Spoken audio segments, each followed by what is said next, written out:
Mais tout de suite, on commence avec le journal de ce vendredi 5 novembre. Une entreprise écologique et pratique, voilà ce qu'a décidé de créer ce Yonnais, ancien professionnel du tourisme, et son idée fait un carton. La boxe thaï a aussi ses adeptes en pays yonnais, nous sommes allés à leur rencontre. Et puis dans votre journal du Sud Vendée, nous irons aussi à la rencontre du dernier fondeur en fonte d'Europe. Mais avant de commencer, on jette un coup d'œil sur la météo de ce week-end, et c'est un week-end plutôt nuageux qui s'annonce. Demain, de la pluie toute la journée avec des températures qui frôlent les 15 degrés. Et dimanche, le temps s'améliore, mais ça restera quand même nuageux. Et on commence avec cette nouvelle qu'on apprend à l'instant. Tout un quartier du centre-ville de La Roche-sur-Yon a été bouclé cet après-midi. Vers 14h30, les rues Briand, Allende, Chanzy et Verdun étaient ainsi fermées à la circulation. Le problème serait dû à une très sérieuse fuite de gaz dans l'ancienne caserne de gendarmerie Briand. Le périmètre est actuellement levé et l'opération terminée. Hier, souvenez-vous, nous recevions en plateau le coordinateur départemental du Téléthon, notamment pour nous parler des déclarations du Figaro qui accusait France 2 de vouloir supprimer l'émission. Après les déclarations l'an dernier de Pierre Berger qui accusait le Téléthon de parasiter la générosité des Français, c'est donc un nouveau débat qui secoue le Téléthon. Problème d'audience et d'équité serait en cause. Eh bien, France 2 a répondu aujourd'hui, non, le Téléthon ne sera pas supprimé, mais sûrement remodelé. Pas d'inquiétude donc à avoir selon les responsables de la chaîne, bien au contraire. On continue dans le domaine du social, mais avec une nouvelle beaucoup moins bonne. Les Restos du Cœur de La Roche-sur-Yon ont une nouvelle fois été cambriolés. En 6 mois, c'est la 4e fois pour l'association, plus 2 tentatives ratées. Les bénévoles se disent écœurés, d'autant que les voleurs sont cette fois seulement partis avec des plaquettes de beurre et quelques boîtes de conserve. On parle emploi maintenant. Sachez d'ailleurs que d'ici une petite demi-heure, nous recevrons dans cette émission Vincent Fortineau, responsable de la boutique de gestion départementale. Mais avant, voyez donc ce reportage, il s'agit justement du lancement réussi d'une auto-entreprise dans un domaine original, celui du lavage automobile, avec 2 particularités, celle d'être écologique et à domicile. Pierre-Emmanuel Biro. Cela pourrait être votre voiture, car ce maniaque du chiffon se rend à domicile pour pratiquer l'écolavage automobile. Un nettoyage sans eau pour préserver l'environnement, une vraie activité pour ce Don Pierrois qui a même créé son entreprise. L'idée c'était, comme beaucoup de gens, d'avoir ma petite entreprise sur un secteur qui soit porteur et qui réponde à un réel besoin. Donc j'ai fait pas mal de recherches jusqu'au moment où j'ai découvert le principe du lavage écologique automobile.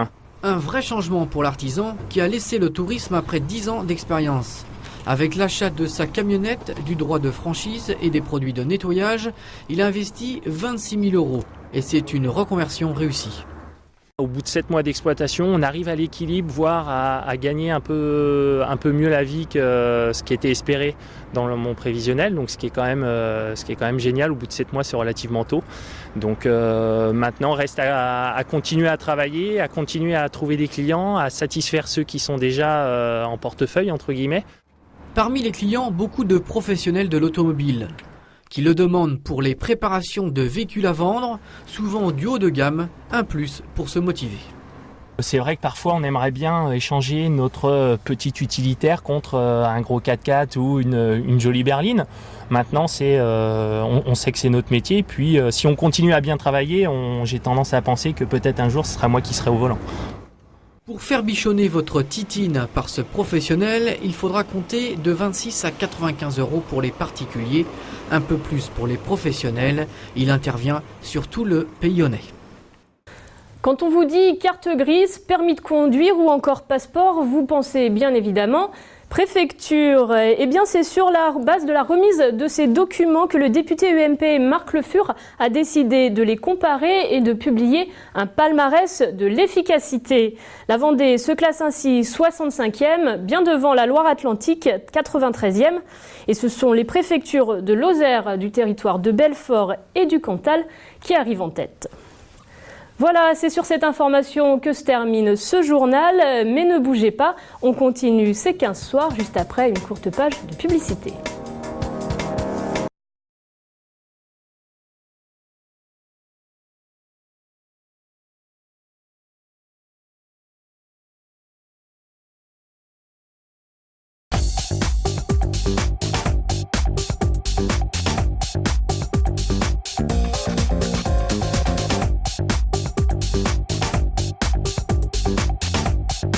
On continue avec ces 15 soirs. Romain Bureau est avec nous sur ce plateau. Bonsoir Romain. Et alors on commence avec un choc au sommet. C'est l'affiche du week-end en Pays Lyonnais, c'est un choc. Le RVBC, 3e en Ligue 2 féminine de basket, reçoit Reims, le co-leader, avec Lyon. Écoutez Mathieu Chauvet, l'entraîneur de la Roche VBC. C'est un très bon test pour notre équipe, c'est un très bon test pour savoir justement si on est capable d'aller jouer dans la même cour que Reims et Lyon, qui ont en fait une défaite de moins au compteur que nous. Est-ce que le RVBC est un gros? Je pense qu'actuellement ça fait partie des gros, puisqu'on est quand même 3e et qu'on a perdu un seul match en 8 rencontres. Maintenant, est-ce que le RVBC restera un gros? Ça va dépendre déjà de notre prestation contre Reims. J'espère bien qu'on restera invaincu à domicile. Coup d'envoi samedi à 20h à la salle Omnisport donc. Donc tout de suite, retrouvez TVPI. Quant à nous, on se retrouve bien entendu la semaine prochaine, même endroit, même heure. Très bon week-end à vous.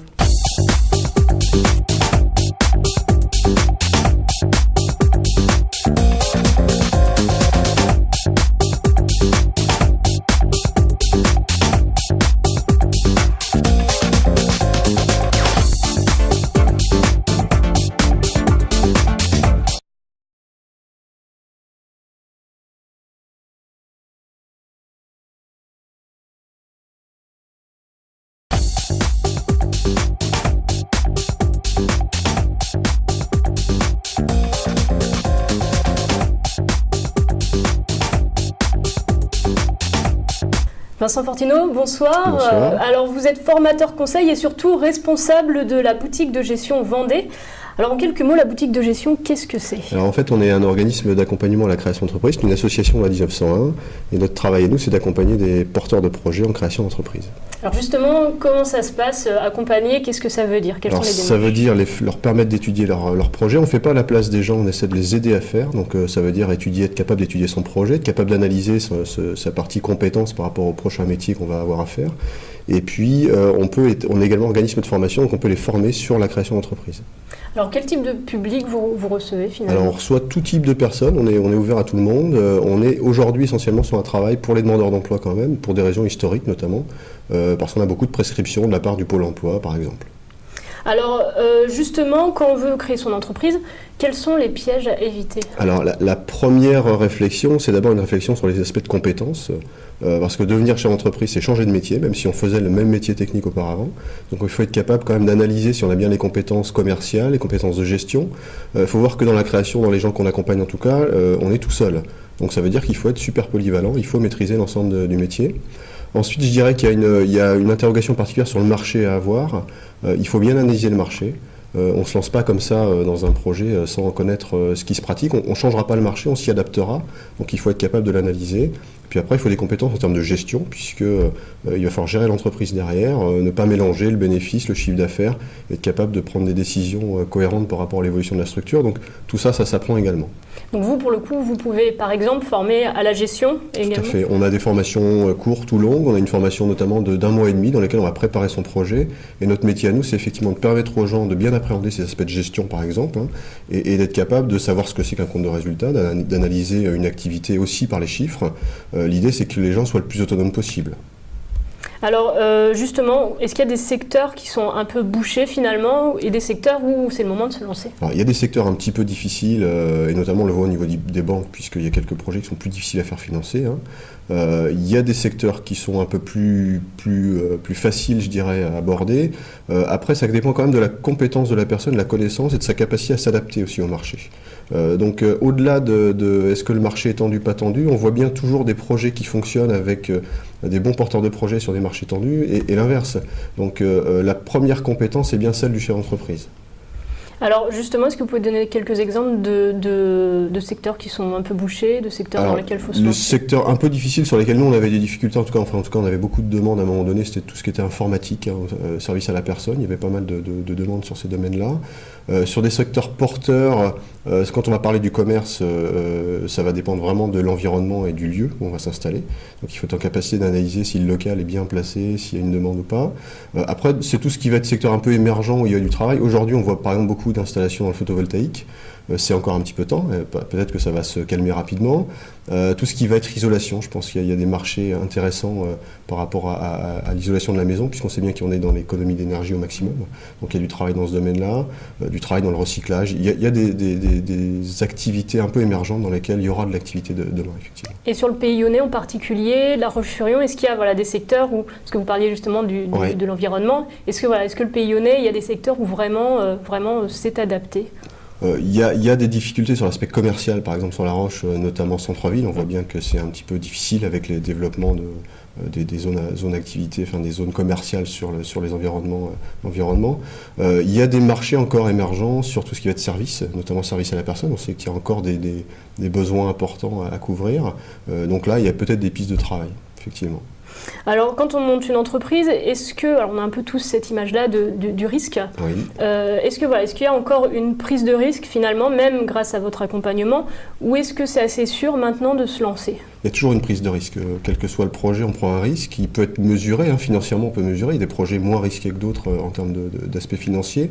Notre métier à nous, c'est d'accompagner les gens pour leur permettre d'étudier le projet, pour limiter le risque. Par contre, on ne l'exclut pas.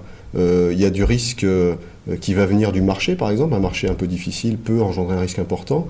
On ne maîtrise pas non plus le risque. Il y a des risques qu'on ne maîtrise pas. Je prends l'exemple de Xintia sur la côte, les gens qui se sont installés juste avant.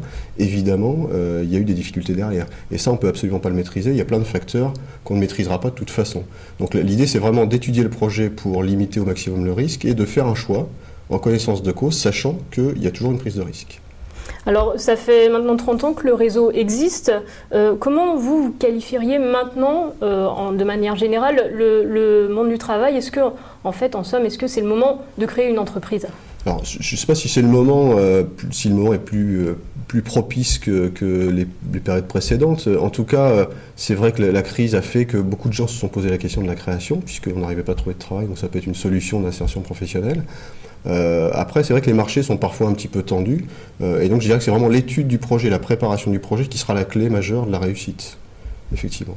Alors, pour donner une petite idée aux gens, monter un projet en moyenne, ça prend combien de temps ? Ça peut être très varié. Je dirais que ça dépend beaucoup de la connaissance du marché de la personne qui va se lancer, et peut-être des besoins de formation.